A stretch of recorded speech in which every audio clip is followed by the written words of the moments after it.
இப்ப நீங்க குடும்பத்தை பிரிஞ்சு 17 வருடங்களா அப்படிங்கிறீங்க, எப்படி இருக்கு உங்க மனநிலை? எப்படி இருக்கு? குடும்பத்தை விட்டு பிரிஞ்சிருக்கேன். நம்ம பணம் காசுக்காக மட்டும்தான் பிரிஞ்சிருக்க மாதிரி இருக்கு. ஆனா நல்ல ஒரு இயல்பான வாழ்க்கை கிடையாது.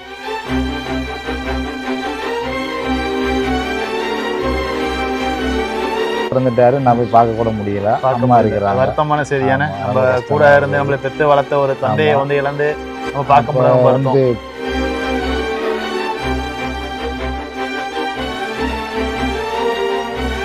நீங்க இங்க படக்கூடிய கஷ்டங்கள் உங்க குழந்தைங்களுக்கு தெரியுமா? நீ படிக்காம வந்து வெளிநாட்டுகளுக்கு நான் போறேன்னு சொல்லிட்டு வந்தாக்க நிறைய கஷ்டங்களை அனுபவிக்க வேண்டியது வரும்.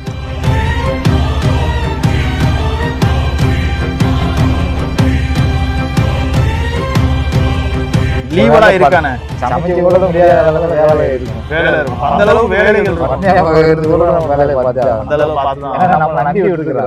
கனவுக்கும் கடனுக்கும் இடையில்தான் நகருகிறது இந்த வேதனை நிறைந்த வெளிநாட்டு வாழ்க்கை. என்னன்னு பாக்குறீங்களா? எல்லோரும் நினைக்கிறோம் வெளிநாடு வந்தா சந்தோஷமா இருக்கலாம், வசதி வாய்ப்பா இருக்கலாம்னு சொல்லிட்டு. ஸோ கஷ்டங்கள் நிறைந்த வாழ்க்கையும் இருக்கு, சந்தோஷம் நிறைந்த வாழ்க்கையும் இருக்கு. ஸோ சந்தோஷம் நிறைந்த வாழ்க்கையை அவங்களே பதிவா போடுவாங்க. ஆனா கஷ்டம் நிறைந்து வாழக்கூடிய சகோதரர்கள் அதை வெளியில போட முடியாம மன வேதனையில சில இடங்களை வாழ்ந்துகிட்டு இருப்பாங்க. ஸோ குடும்பத்துக்காக கஷ்டப்படக்கூடிய வெளிநாட்டில் இருந்து தமிழர்களை நம்ம நேரடியாக சந்தித்து ஒரு பதிவை உங்களிடம் பகிர வேண்டும் என்ற நோக்கத்தில் மீடியா ஒன் கிராஃபிக்ஸ் முதல் முறையாக இந்த ஒரு இலக்கை நோக்கி பயணிக்கிறது. இன்னைக்கு நம்ம வந்திருக்கக்கூடிய இடத்துல ஒரு சகோதரர் சந்திச்சா, ஒரு தமிழர் தான். அவர் சில வேதனைகளை சொல்லிக்கிட்டு இருக்கும்பொழுது மனவேதனையா இருந்துச்சு. ஸோ இவ்வளவு மனவேதனையிலையும் நீங்க வாழ்ந்துகிட்டு இருக்கீங்களா அப்படிங்கும்பொழுது அவங்க குடும்பத்தை பத்தி உயர்வா சொல்லி இருக்கும்போது அந்த பதிவை உங்களுடன் சேர்ந்து பகிர்ந்து கொள்ள வேண்டும் என்ற நோக்கத்தில் தான் நம்ம சகோதரரை இன்னைக்கு நம்ம சந்திக்க இருக்கோம். அஸ்ஸலாமு அலைக்கும் பை, எப்படி இருக்கீங்க? நல்லா இருக்கீங்களா? எந்த ஒரு பை நம்மளுக்கு? திருப்பூருங்க. திருப்பூரா? இங்க வந்து இப்ப ரொம்ப வருஷம் ஆயிட்டியா? கோயத்துக்கு வந்து 17 வருஷம் ஆகுது. 17 வருஷம் ஆயிருச்சு. 17 வருஷமா இருக்கீங்கன்னா இப்ப இந்த இடம் உங்களுக்கு நல்லா பரிச்சயமானதா இருக்கும். இந்த அரபியோட உங்களுக்கு நல்ல மத்தியில் எப்படி இருக்கு? பரவாயில்ல, இந்த இடத்துல வந்து நல்லா இருக்கு. என்னை நம்பி எல்லா இடத்துலையும் என்னை நம்பி விட்டுருக்காங்க. நான் நல்ல முறை வேலை பார்க்கறதுனால அவங்க என் மேலே நம்பிக்கை வச்சிருக்காங்க. இங்கே கோழிகள் இருக்கு, மற்ற பேரிச்சம்பழம் மரம் இருக்கு, மாங்காய் மரம் இருக்கு.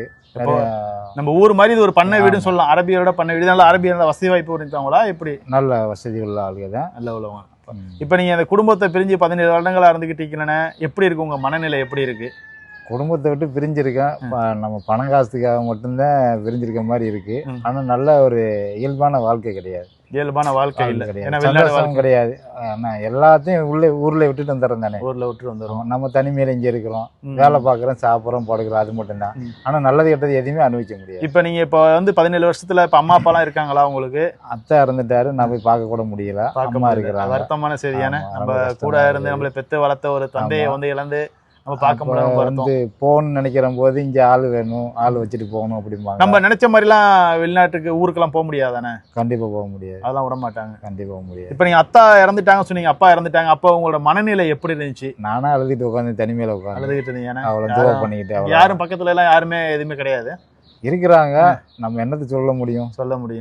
வேதனை தான் உங்களுக்கு. வேதனை அவங்க போய்க்கிற வேண்டியது. இப்ப அம்மா இருக்காங்களா ஊர்ல? அம்மா இருக்காங்க. அம்மா இருக்கு. அம்மாட்ட எல்லாம் பேசுவீங்க, சொல்லுவீங்க. இப்ப நீங்க டெக்னாலஜி நிறைய அதனால இப்ப போன்ல பேசிக்கலாம். 17 வருஷம் முன்னாடி எப்படி இருந்துச்சு உங்களோட அனுபவம்? போனே கிடையாது, சும்மா பட்டன் போன் மட்டும் இருக்கும். அப்ப எல்லாம் ரொம்ப கஷ்டப்பட்டு இருப்பீங்க. ஒரு தினாருக்கு கார்டு போட்டாமல் ஒரு 5 நிமிஷம் கூட பேச முடியாது. அப்ப ரொம்ப கஷ்டங்கள் தான். இப்ப 2010 நீங்க 17 வருஷம் சொன்னீங்கன்னா என்ன சொல்லணும்? நீங்க 2008ல இருந்து இருப்பீங்கன்னு நினைக்கிறேன். 2008, 2006, 2010 வந்துட்டீங்க. 10 வருஷமா இருந்துகிட்டு இருக்கீங்க. அப்போ வந்து நான் வந்த ஊரில் ரொம்ப கடன்ல தான் இங்கே வந்து நான். அப்போ வந்து பாலைவனத்தில் ஒன்று போட்டானு. பாலைவனத்தில்? ஆமாம், ஆடு மேய்க்கிற வேலையில் ரொம்ப கஷ்டம். அதையும் தாண்டி வந்தாச்சு. கொஞ்சம் கொஞ்சமாக வேற இடம் மாறி இந்த இடத்துல வந்து இருக்கு. அல்ஹம்துலில்லாஹ்.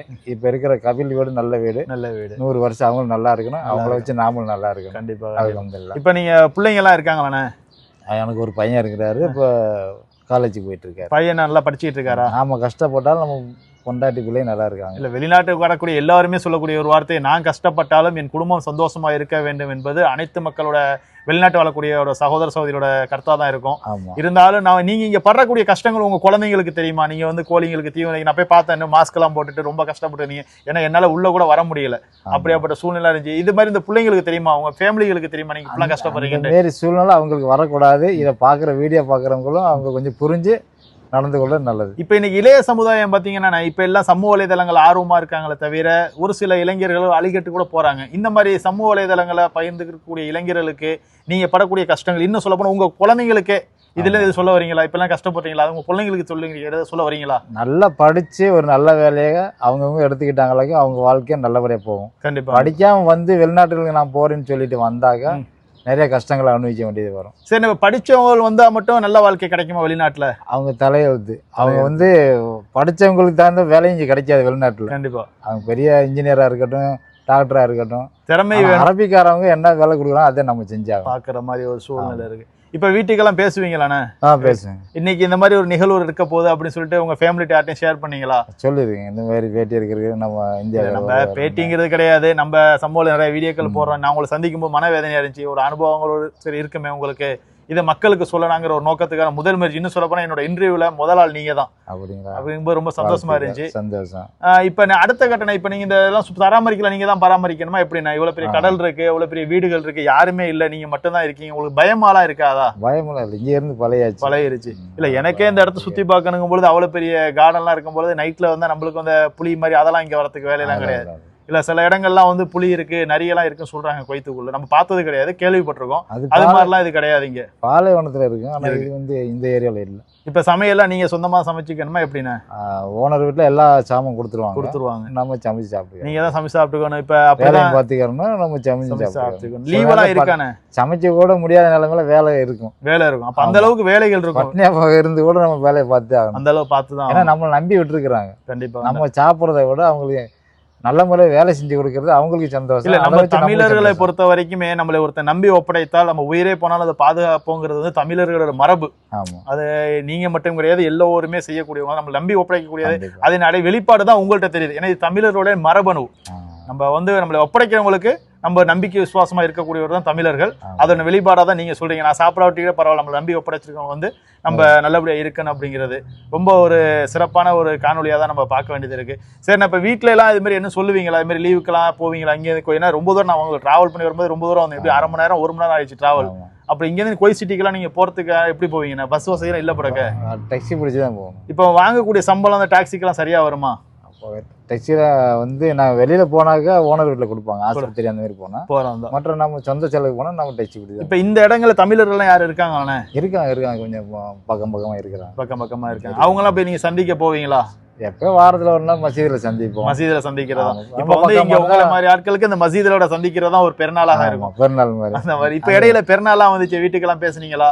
இது என்ன புது ஆடையாட்டம் இருக்கு, பார்க்கும்போது ரொம்ப மோசமா இருந்துகிட்டு நீங்க உடையெல்லாம் அவ்வளவு ஒரு அழுக்காகவும் இதா இருந்துச்சு. இப்போ வந்து ஒரு பெருநாளைக்கு எடுத்து வீட்டுல எடுத்து கொடுத்தாங்களா? மனைவியார் எடுத்து கொடுத்தாங்களா? எப்படி நீங்க எடுத்து கொடுக்க முடியாது, நாம போய் எடுத்து நீங்க போய் எடுத்துக்கிறது. இப்ப என்ன சொல்றாங்க வீட்டுல, என்ன சொல்றாங்க? உங்க வெளிநாட்டு வாழ்க்கை, வெளிநாட்டை முடிச்சுட்டு வந்துருங்கலாம் சொல்லலையா? 17 வருஷம் ஆயிருச்சு. ஆமா, வாங்கன்னு சொல்றாங்க. நம்ம வீடு கட்டணும், பையல படிக்க வைக்கணுங்கிற எண்ணம் மட்டும் தான் போயிட்டு இருக்கு. ஏன்னா அவங்களோட ஃபியூச்சர்ல அவங்க நல்லா ஆயிட்டாங்கன்னா நம்ம கொஞ்சம் திருப்தி ஆயிருவோம். இப்ப வெளிநாட்டு வாழ்க்கையை நம்ம குழந்தைகளுக்காகவே நம்மளோட இளமைகளை வந்து வெளிநாட்டிலேயே கஷ்டப்படக்கூடிய சூழ்நிலை தான் இருந்துகிட்டு இருக்கும். இப்ப நீங்க இப்ப பையன் எங்க படிச்சிட்டு இருக்காங்க? லோக்கல்ல தான் படிச்சிட்டு இருக்காங்க. என்ன படிச்சிட்டு இருக்காப்ல? +2 முடிச்சு காலேஜ் போய். காலேஜ் என்ன பண்ணிட்டு இருக்காரு? இன்ஜினியரிங் பண்றாரா இல்ல வேற ஆர்ட்ஸ்?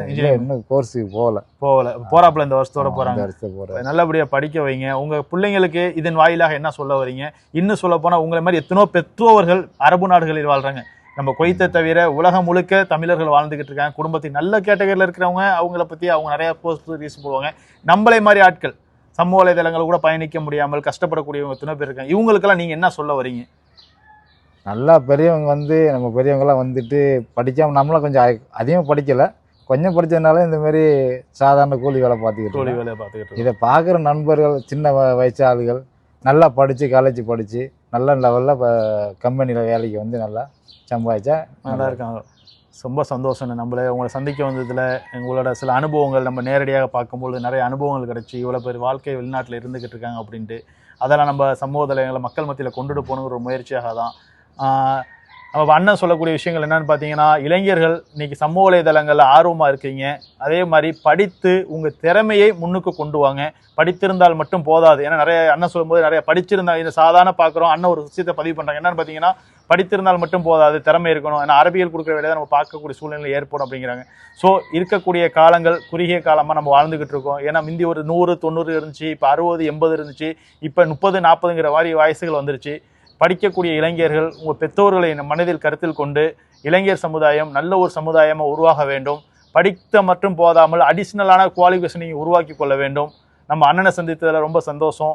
இதே மாதிரி நீங்கள் இருக்கக்கூடிய இடத்திலே உங்களுடைய அனுபவங்களை நம்ம மக்கள் மத்தியில் ஷேர் செய்ய வேண்டும் என்றால் நம்மளோட media one graphics contact number தொடர்பு கொள்ளுங்க. குவைத்துக்குள்ள எங்கே இருந்தாலும் நம்ம நேரடியாக வந்து உங்கள் அனுபவங்களை நீங்கள் கண்ட கசப்பான இன்பமான சூழ்நிலைகளை மக்கள் மத்தியில் கொண்டு போய் சேர்ப்போம். ஸோ உங்களை சந்திச்சதுல ரொம்ப நன்றிண்ணே. தமிழ் வாழ்க, நம் தமிழராய் ஒன்றிணைவோம். மீடியா ஒன் கிராஃபிக்ஸ்க்கு எப்பொழுதும் உங்கள் ஆதரவு கொடுங்க. முதல் வீடியோ. நன்றி. தேங்க்ஸ் ஃபார் வாட்சிங். Bye bye. ரொம்ப நன்றி.